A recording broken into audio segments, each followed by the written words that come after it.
Very happy to be here. It is time to rattle the cage, although I think the cage is well and truly rattled by that previous speaker. But I just want to say a few things that might help, I think, in the campaign to legalise cannabis, marijuana, whatever you want to call it. Not in the highly restricted way that our politicians think it ought to be done. But I must say, I think that we should all take comfort from Richard Di Natale's efforts in the last few weeks. He's the first federal leader to come out and say, let's end the nonsense when it comes to the drug that is much less harmful than alcohol, tobacco, all the other legal drugs. You've heard all this, so let me give you something new. I want to talk about how the legalised cannabis for recreational use has a tremendously positive impact in reducing crime. And if you talk this sort of language, it's much less easy for the law enforcement types and the conservatives to come back at you. If you look at what's happened in the United States, where you have had some liberalising of cannabis laws, Washington State, I think, was the first in 2012, then Oregon in 2014. And that 2-year window provided an opportunity for some guys from a place called the IZA Institute, which is a German-based think tank, to look at crime rates in those counties between or on the border of Washington State and Oregon. So they were able to compare crime rates for certain crimes in the period 2012 to 2014, or 2013, 2014, in Oregon as opposed to Washington State.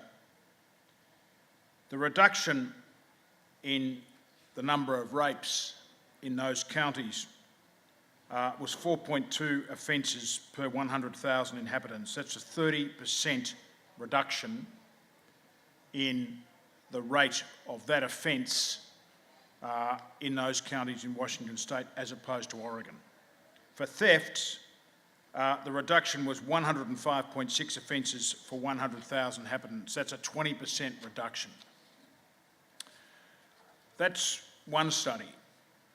Last year, a paper published in the Economic Journal, which is one of the most prestigious journals in economics, I think it's from the UK.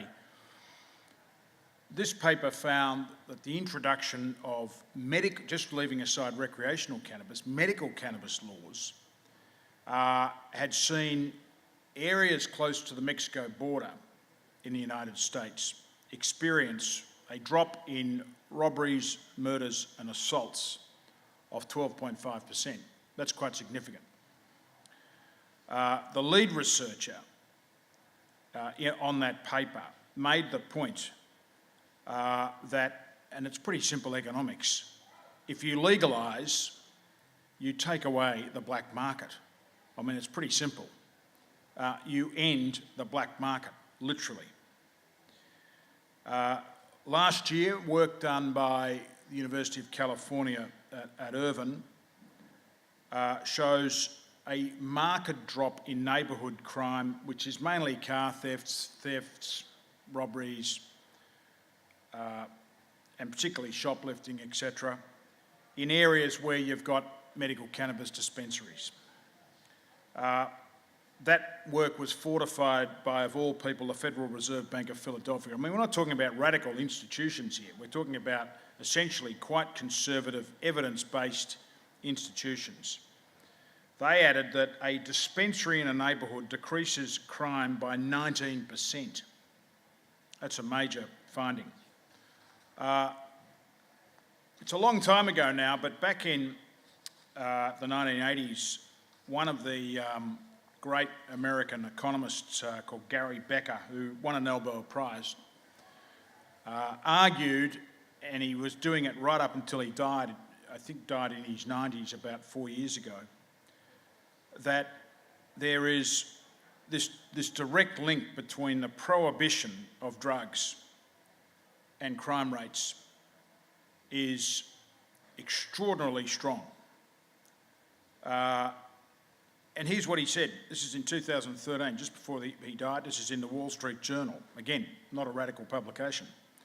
The paradox of the war on drugs is that the harder governments push the fight, the higher drug prices become to compensate for the greater risks.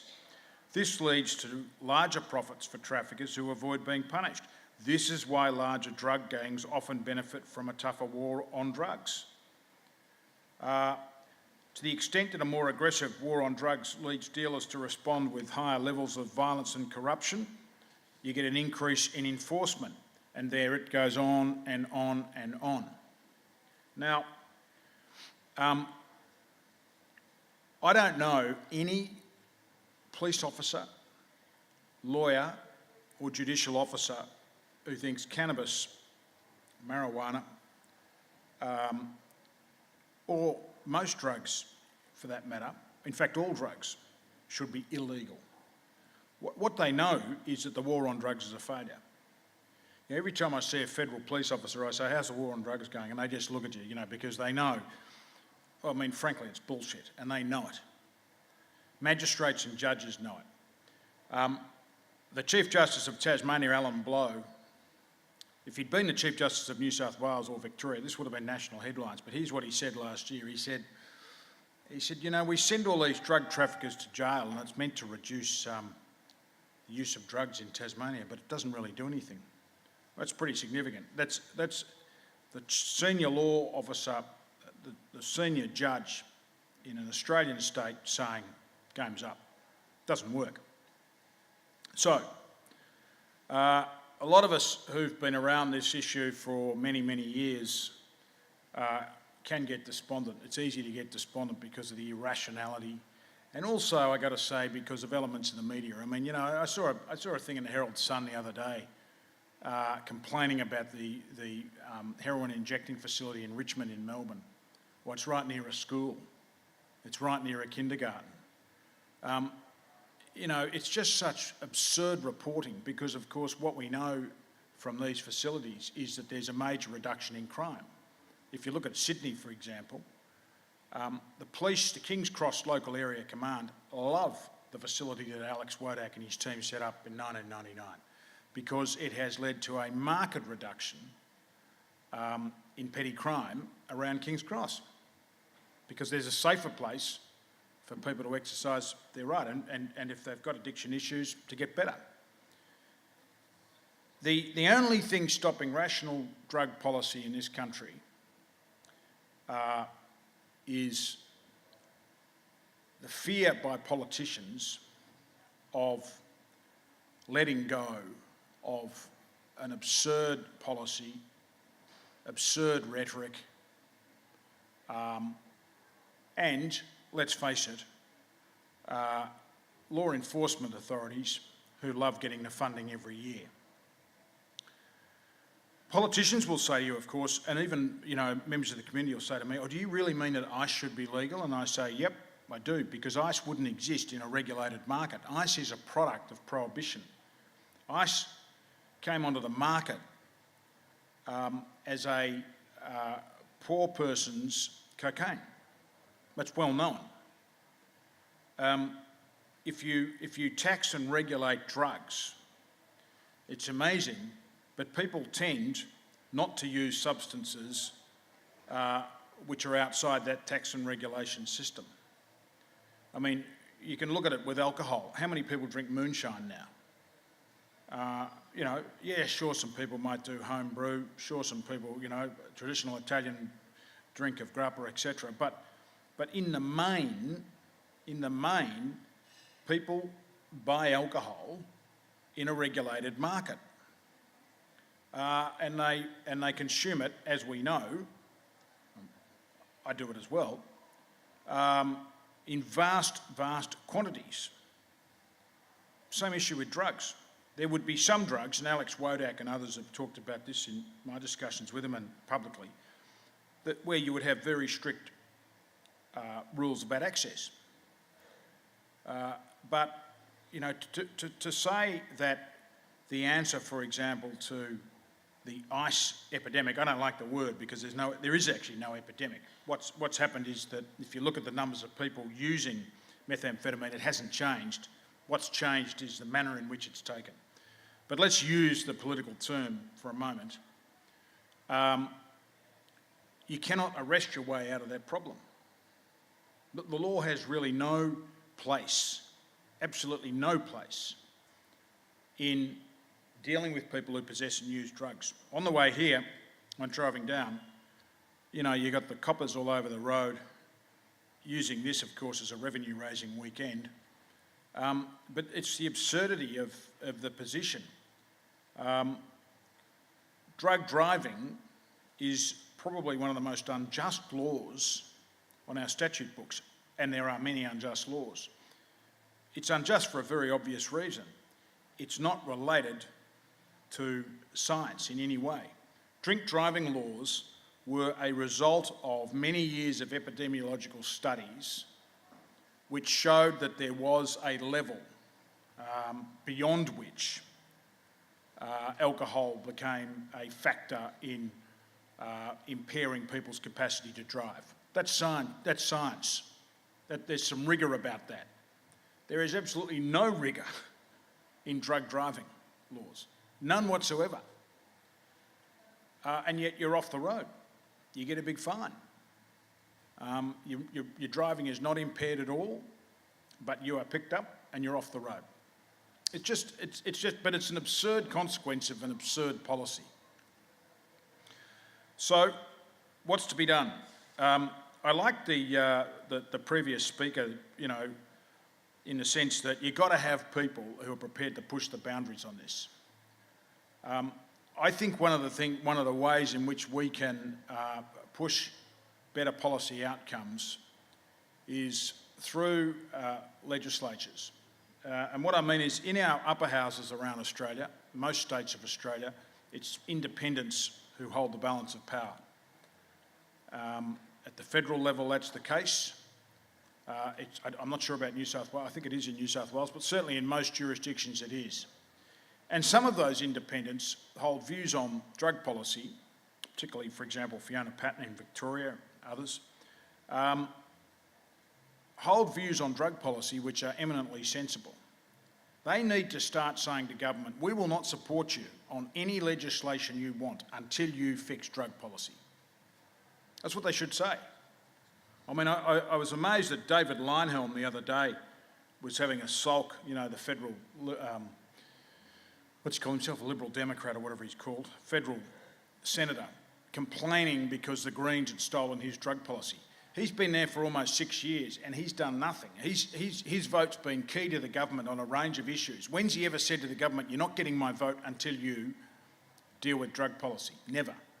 So you've got to force these MPs. You've got to say to them, well, you say that you support the legalisation of drugs. You should say to government, you're not getting my vote until you do something about it. When you do something about it, I'll come to the party and we'll talk about other issues. That's the first way. The second way, I think, is to do what, you know, Alex Wodak and Mick Palmer, the former Federal Police Commissioner, and others have been doing and saying for many, many years. And that is, you've just got to keep the drip, drip, drip in your community on this issue. I mean, views are changing.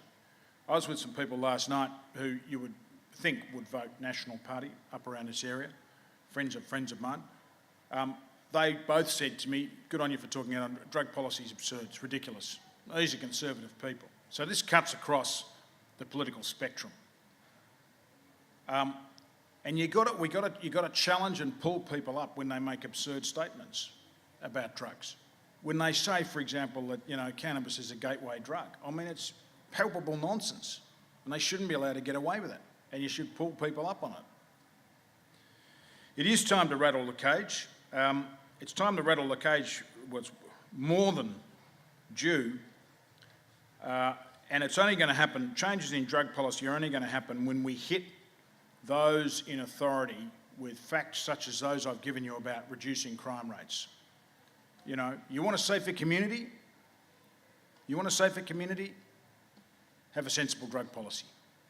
Legalise drugs.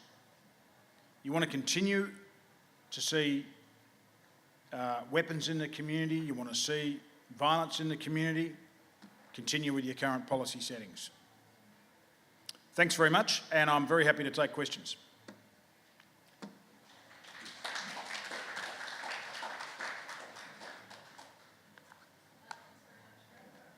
Any questions? One down the back. Yes, we're coming down the back.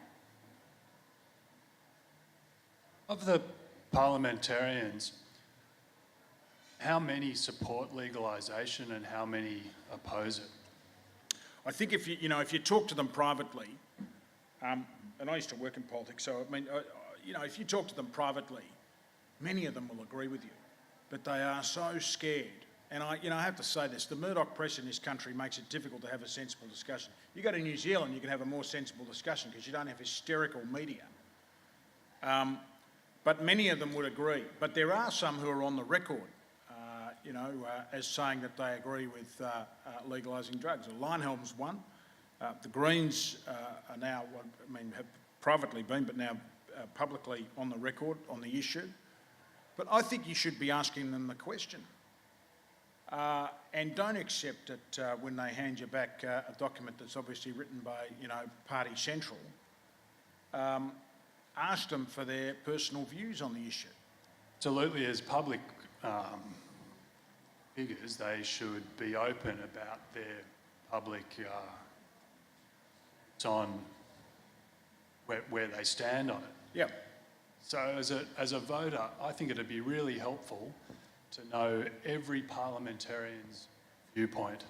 Yeah, I think, and you should demand it of them. Can we do that? Well, of course you can. I mean, one of the best ways of nailing politicians is when they attend public gatherings, and they only do them during election campaigns because generally they're too scared to come out otherwise, or unless they're controlled. But during election campaigns, you have candidates' forums. Get up and ask them the question. Ask all of them the question. You might be the only person asking the question. It doesn't matter. And if they give you an answer that's just, I do not support the league, you say, why? Why? Why don't you? Do you want to, and then throw some facts at them. Force them to engage in a conversation. And, you need to be a bit aggressive about it. I don't mean physically aggressive, but you need to hammer these people and hold them accountable. Any other questions? Yeah. Sorry, there's someone down the back first. Let me bring you the mic and you're next after the other person.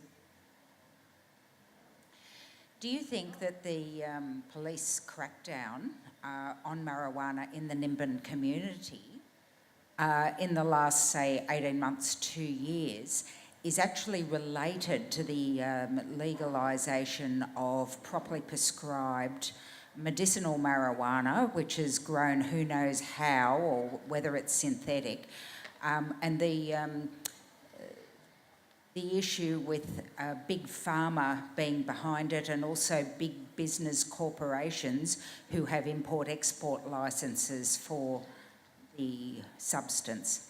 This town is, how do we live here when we can't even come into or go out of our town at this time of the year without being pulled up, swabbed, breathalyzed?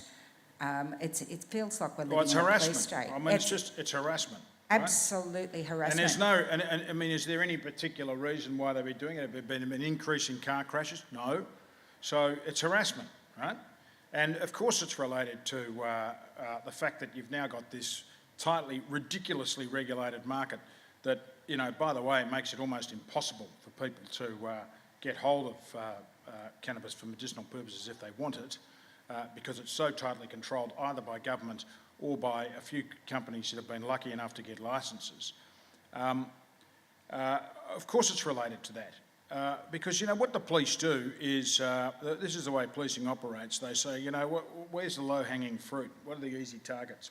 We've got to meet our KPIs. They always deny this, but it's a fact.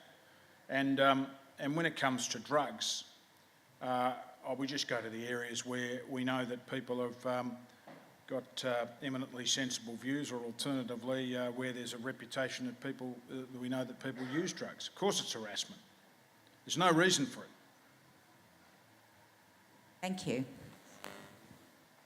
Greg, what about on the midnight hour when they put things through in Parliament that we don't even hear about?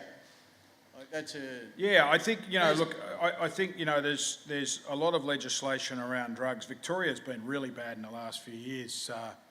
In Victoria, there have been some absurd laws passed relating to so-called synthetics, which are unenforceable, by the way, because they're like the Queensland laws, which say that you've got to show that the substance either has a psychoactive effect or mimics it. Well, how are you going to do that other than testing it on people? So they're unenforceable and they're stupid, but they're constant. And in that space, that synthetic space, Parliament always trying to play catch up because chemical formulas keep changing. So there is a lot of activity going on, and not always easy to stop because you've got to know about it. But that's why, that's why I think, there needs to be now, as we saw in Australia, with abortion law reform and gay marriage, gay sex law reform over the years, this stuff ended up becoming mainstream and respectable. I mean, we'll be here in 30 years' time, and it'll be you won't be campaigning on this because this has got an inevitable end-of-life feel about it because it's absurd and no one takes any notice of it. But you do have to, as I say, I just think we've got to start keeping politicians accountable. Yes, spot on. And much more accountable. That's what I was going to say. I had a question on how, if we'll feel lucky that we've got you to come to Nimbin for us, but how you'd perceive like the drug laws start tying in with like human rights abuses as an extension of that, which I sort of saw the same-sex marriage, it was like a human rights issue in my mind, to do with dignity, where we have a government that don't have a spine basically when it comes to moral wrongness and what is how, and I just wonder how, or that could be tied to it. Well, it is tied to it. I mean, human rights, if I'm over the age of 18, what I ingest ought to be my business. If the government wants to tax and regulate, as is done with tobacco and alcohol, so be it. But I think the best line on this is The Economist, the weekly, calls itself a newspaper, but the rest of us would call it a magazine. It has been campaigning for legalisation of drugs for years, and it makes that point in its regular editorials on the topic. What a person over the age of 18 wants to grow or ingest is a matter for them. And they also point out that the most successful models in terms of dealing with the health risks and health harms, if you look at tobacco, it has been a successful strategy, but we didn't ban it. We didn't ban it for a very good reason. It would have been impossible. It would have created a black market. What a pity we don't do it in relation to everything else. But it is a successful model in terms of education. Now, of course, tobacco doesn't have any inherent qualities I know of that are of benefit, whereas our previous speaker was rightly making the point that the benefits of cannabis are renowned. I mean, I know people, in their 70s and 80s who get supplied with stuff for pain relief every week. I don't notice the coppers going down and arresting them, but they'll arrest people around here because the PR's good. You see, they'll say, oh, all those hippies up at Nimbin, we got a whole lot of them on the weekend. They're terrible people. They're, drug addicts and radicals and, none of them work. All the stereotypes. But they won't touch the little old ladies on the North Shore who are getting a regular supply, and they are. And good luck to them. Over there in Mosman and in Melbourne, in the eastern suburbs, and in Hobart, where I live, of course they're using it.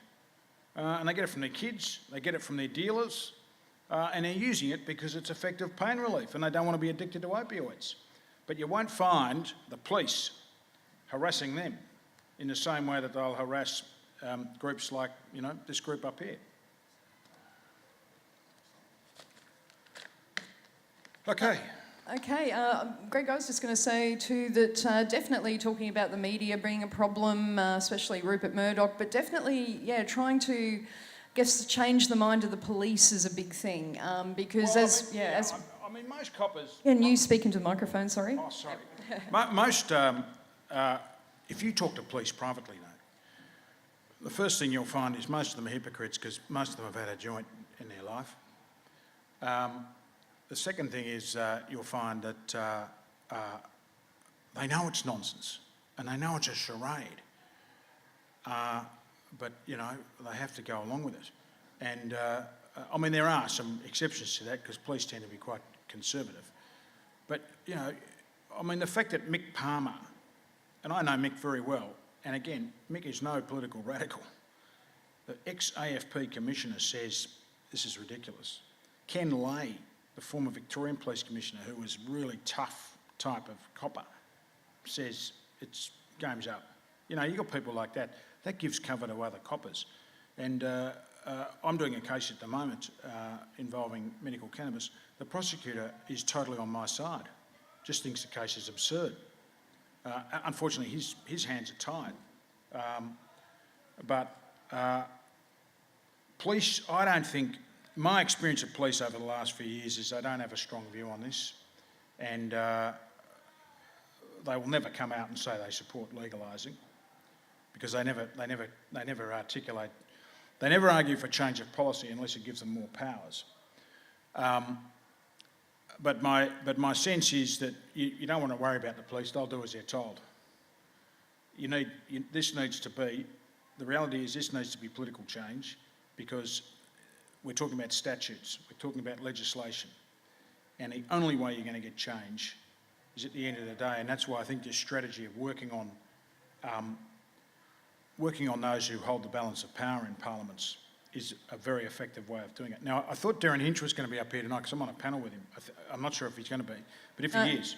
Unfortunately, he's not. He hasn't. Well, it would have been a good chance to nail him before he went off and had a drink. I didn't say that. But you got to nail these people. Is Fiona Patton coming up tonight? Yes, absolutely. Right, great, all right. So and also David Shoebridge will be here. Excellent, all right, excellent. Well, they're good people, but just work on these people because they're very important points of influence. Okay. Thank you so much, Greg. And